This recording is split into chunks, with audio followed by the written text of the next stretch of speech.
जिंदाबाद जिंदाबाद हाय हाय हाय हाय होशियार होशियार होशियार निर्वाचन आयोग हाय हाय हाय हाय हाय हाय निर्वाचन आयोग हाय हाय हाय हाय हाय हाय विभाग होशियार होशियार होशियार विभाग होशियार होशियार होशियार हेमंत বিশ্ব শর্মা মুর্দাবাদ মুর্দাবাদ মুর্দাবাদ हेमंत বিশ্ব শর্মা মুর্দাবাদ মুর্দাবাদ মুর্দাবাদ পীযূষ হাজরিকা মুর্দাবাদ মুর্দাবাদ মুর্দাবাদ মুর্দাবাদ মুর্দাবাদ ইসিআই জবাব দো জবাব দো আসাম সরকার হায় হায় হায় হায় হায় হায় আসাম সরকার হায় হায় হায় হায় হায় হায় আসাম সরকার হায় হায় হায় হায় হায় হায় হায় হায় হায় হায় হায় হায় বিজেপি মুর্দাবাদ মুর্দাবাদ মুর্দাবাদ বিজেপি মুর্দাবাদ মুর্দাবাদ মুর্দাবাদ টাইমেটে বৰাক উপত্যকাত এই যি ইভিএম যি উদ্ধাৰ হৈছিল এই ঘটনা আমি সবিস্তাৰে প্ৰকাশ কৰিছিলোঁ টাইমেটৰ জৰিয়তে প্ৰথমবাৰৰ বাবে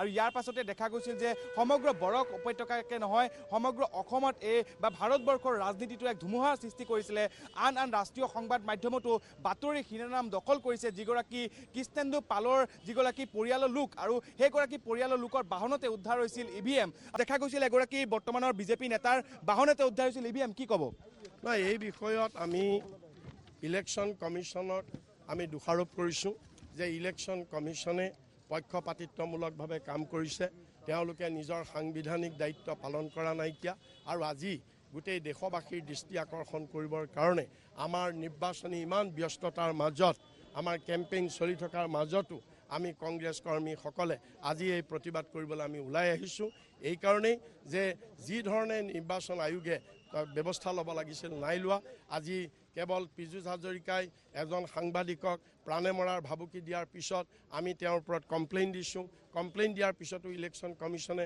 তেওঁৰ ওপৰত কোনো ব্যৱস্থা লোৱা নাইকিয়া কমলপুৰৰ প্ৰাৰ্থীগৰাকীয়ে আমাৰ এগৰাকী কংগ্ৰেছ কৰ্মীক প্ৰাণে মৰাৰ ভাবুকি দিছে তথাপিও কোনো ব্যৱস্থা লোৱা নাই এগৰাকী বিধায়কৰ গাড়ীত আপোনাৰ ইভিএম পোৱা গৈছে ইভিএম পোৱাৰ পিছত মাত্ৰ 3জন পুলিং অফিচিয়েলক ছাছপেণ্ড কৰি তেওঁলোকে দায় সামৰিব খুজিছে বিধায়কজনক কি কাৰণে গ্ৰেপ্তাৰ কৰা হোৱা নাই বিধায়কজনক কি কাৰণে প্ৰাৰ্থিত্ব নাকচ কৰা হোৱা নাইকিয়া আমি এই কথাবিলাক দাবী কৰিছোঁ যিখন বাহন উদ্ধাৰ কৰা হৈছিল AS10B 0022 নম্বৰ বাহন আমি টাইমেট তাতে উপস্থিত আছিলোঁ আমি স্পষ্ট সহকাৰে দেখুৱাইছিলোঁ আৰু ইয়াৰ পাছত দেখা গৈছে যিটো বাহন উদ্ধাৰ কৰা হৈছিলে সেই বাহনখন কিন্তু কৃষ্ণেন্দু পালে নিৰ্বাচনৰ যি শপতনামাত দাখিল কৰিছিল তেওঁৰ পৰিয়ালৰ নামত থকা বাহন গতিকে কি ক'ব এই সামগ্ৰিক পৰিৱেশ এইটো কথা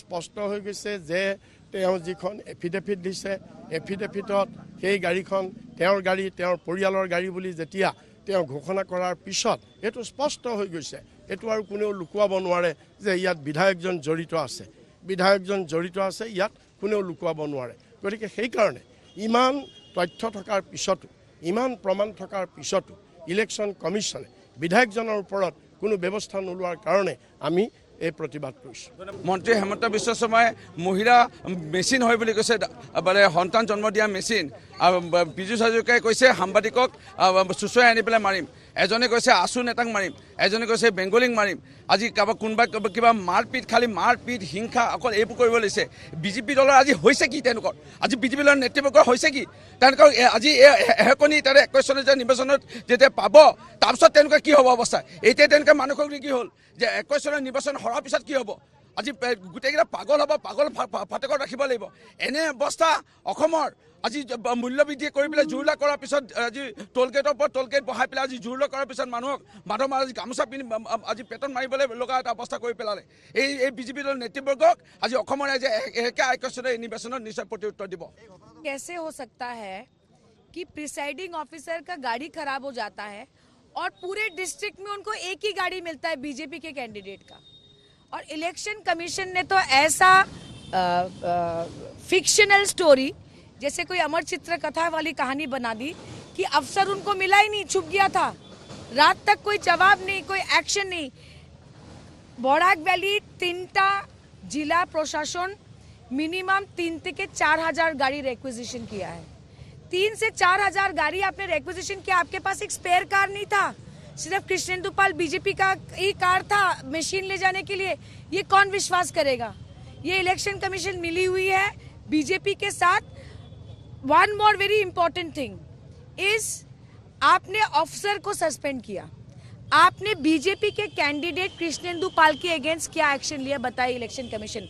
election commission of India is protecting the BJP candidate of Patharkandi in whose car the EVM machine was found.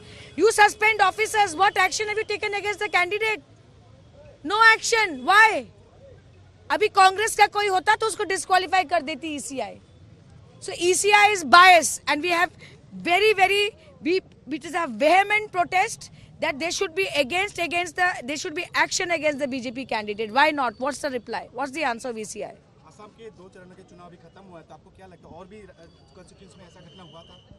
देखिए सिलचर में एक पूरा ईवीएम का ट्रक एक्सीडेंट हो गया। उनको कुछ पता ही नहीं इलेक्शन कमीशन को। वहां पे ईवीएम मशीन तोड़ा गया है, बट लकीली वो स्पेयर मशीन था। ये चल रहा है बराक वैली में बिकॉज बीजेपी इज लूजिंग।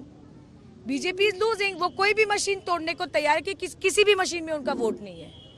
वो सेंटर वाइज नहीं तोड़ रहे हैं, हर मशीन को तोड़ रहे हैं क्योंकि हर मशीन में बीजेपी पीछे है, ये तय है। लखीमपुर का चुनाव में भी दिखाया गया था फर्स्ट फेज में, जो लखीमपुर का कैंडिडेट है लखीमपुर बिहुपुर में देखा गया था, जालुकबाड़ी कॉन्स्टिट्यूएंसी का ईवीएम निकला था, उसको लेके अभी तक इलेक्शन कमीशन ने कोई क्लियरिफिकेशन दिया नहीं। तो देखिए election commission is one of the pillars of democracy, but election commission has repeatedly election after election told us that it is slow, it is delaying the things, and I'm sorry, there is too much out there in the air to tell us that ECI is not free and is not fair. And we should electoral process is the pillar of a democracy. People should not lose faith in the electoral process. That's the duty. Piyush Hazarika तो गुंडा राज का राजा है। पीयूष हजारिका गुंडा राज का राजा है। अगर आप किसी जर्नलिस्ट को गाली दे रहे हैं, ये गुंडागर्दी है। डेमोक्रेसी में मीडिया को कभी गाली नहीं दिया जाता।